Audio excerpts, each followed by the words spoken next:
This past weekend, a new live-action adaptation of Peter Pan called Peter, Pan and Wendy premiered on Disney+. This now marks the third Disney Peter Pan film, so now it's time to rank all three Disney Peter Pan movies from worst to best.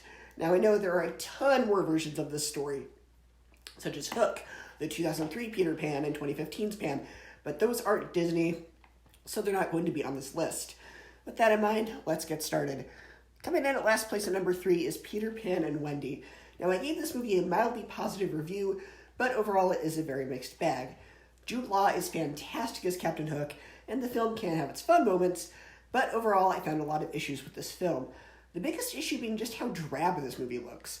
Neverland is supposed to be a vibrant landscape of wonder, and we get very muted colors that frankly make this film very boring to look at. The film also seems to forget the point of Wendy being there, as there are girls in The Lost Boys.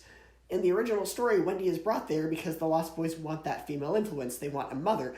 So when you put girls in The Lost Boys, it completely defeats the purpose of Wendy being brought to Neverland in the first place. The film is also very odd tone-wise, as it comes off more like a Pirates of the Caribbean movie mixed with Maleficent with how dark it can get at points. And we, of course, have the problem with the film trying to make Captain Hook a sympathetic villain.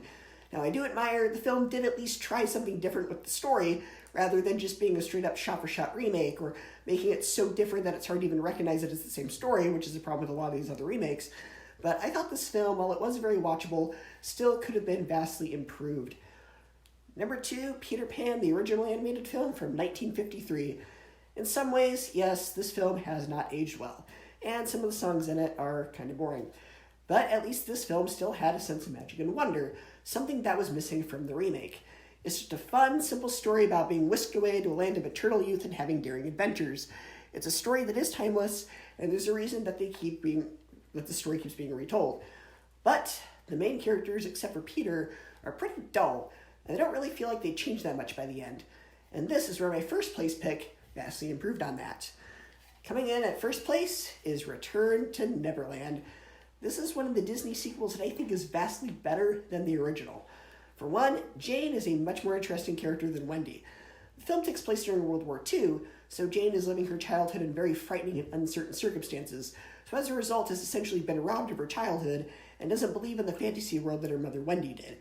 She spends the course of the film trying not to buy into this magical world and trying hard to maintain her maturity, to the point where she says she doesn't believe in fairies, which causes Tinkerbell to start dying, which gives the film much higher stakes, and also allows the main character of Jane to grow and change throughout the film by having to learn that, despite in some very mature circumstances, it's okay for her to still believe in fantasy. Now, in some ways, this film is a bit of a retread by having Hook be afraid of an octopus instead of a crocodile, and even some of the final battle against Hook is a bit of a retread from the first film, but overall, I find this film much more entertaining and better written, so it comes in at number 1. So I'm going to share a ranking of the 3 Disney Peter Pan movies, and I will see you next time.